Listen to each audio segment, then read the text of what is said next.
Is Raleigh growing too fast? Since 2000, the population here has doubled. Can we handle it? We're going to talk about all the infrastructure and whatnot today, so stick around.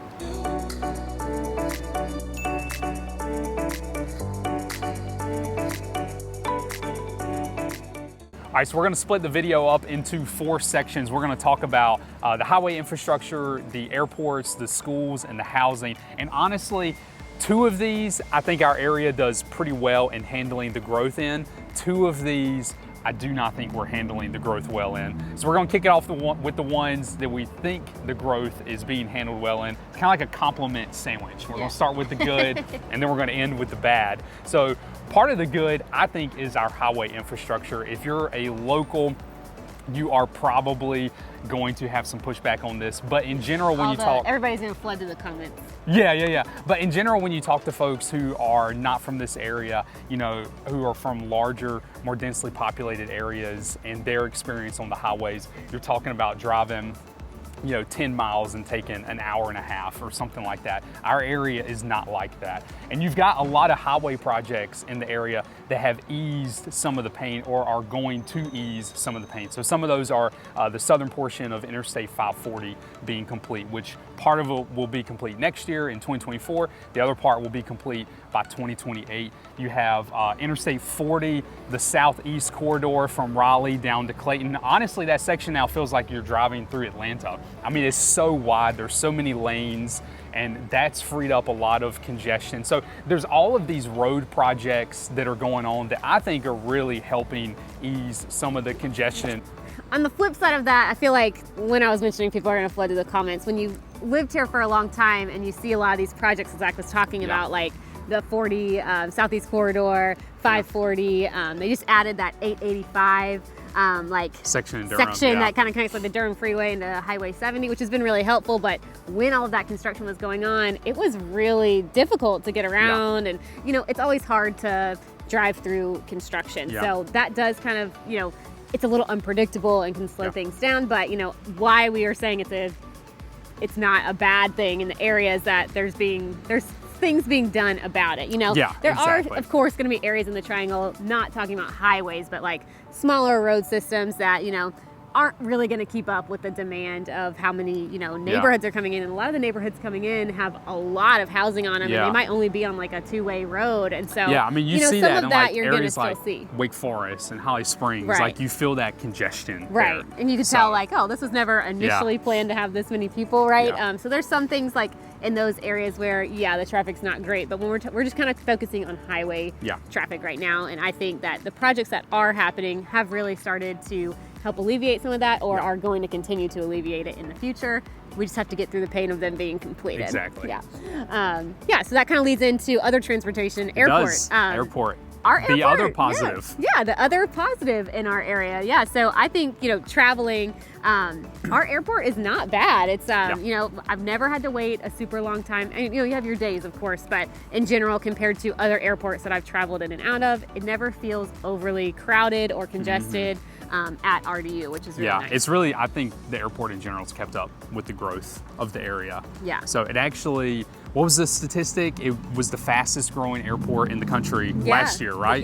The fastest, like more flights and things added. And this study was done in the summer of this past year in 2023. So this is really cool how it's just growing so much, but doesn't really feel like it in a way. Like when you're there, it doesn't feel like overcrowded. This is too much. But they have a lot of projects done in the last couple decades. They've added a whole nother section and terminal that like Southwest, I think Avelo is flying out of there now. They're adding a whole nother runway in the next, and I don't know, in the future. They've gotten a lot of grants, I think over $1 billion in grant money to continue expansion of the airport, and that's going to include things like parking, more like taxi lane and stuff like that, and just a few other more terminal access. When you're going through the airport, you can see that they're adding like a lot of local restaurants in, which is kind of cool. Like Starbucks left, and now there's going to be I think Black and White Roasters. Black and White. It's coming in. There's like a La Farm Bakery, so it seems like they're trying to make it feel different, which is kind of cool and nice. No hate on anything that's not local, but it's cool to see local spots being like represented inside of the airport.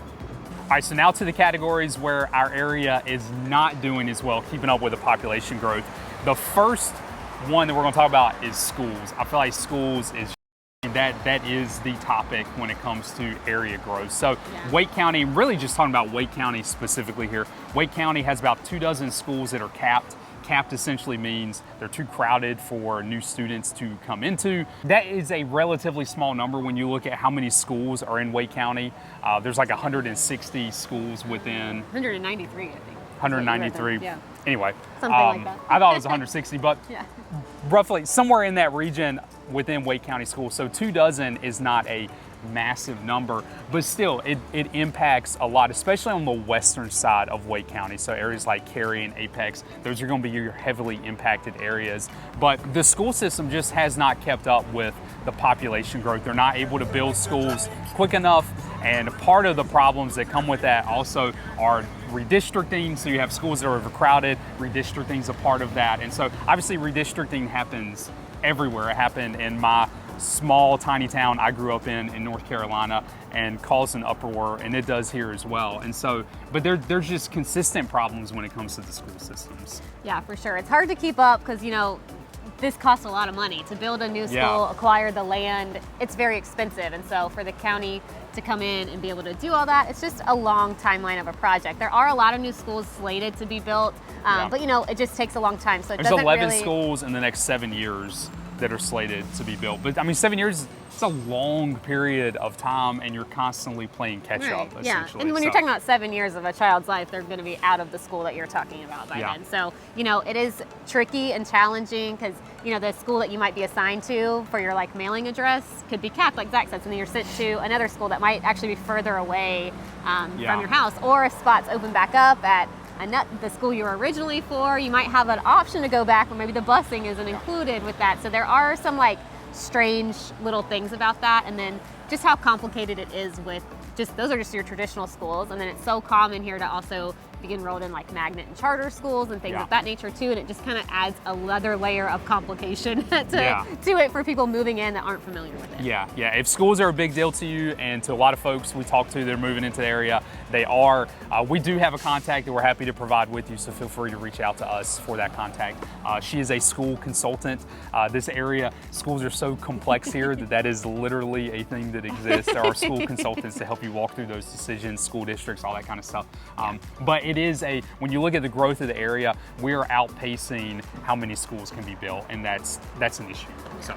All right, so last on our list is housing. Housing has definitely been just an issue for several years now, just with low inventory levels. You know, so many people moving into the area, and then just in general, I feel like that post-COVID, during COVID bubble of everybody trying to buy a home made it really increasingly difficult to secure something in the area. And even with price points, especially. Right, and affordability has definitely reached, you know, just all-time high. And so even despite interest rates rising a lot in the last year, the home prices did not go down. And so, you know, you just are kind of met with not a lot of affordability there, and also not a whole lot of options to pick from for a lot of people, especially when you're looking at more like lower to medium price points. Yeah, exactly. Yeah, housing is definitely an issue when it comes to the growth of the area, and I think it'll continue to be an issue for the foreseeable future. Right.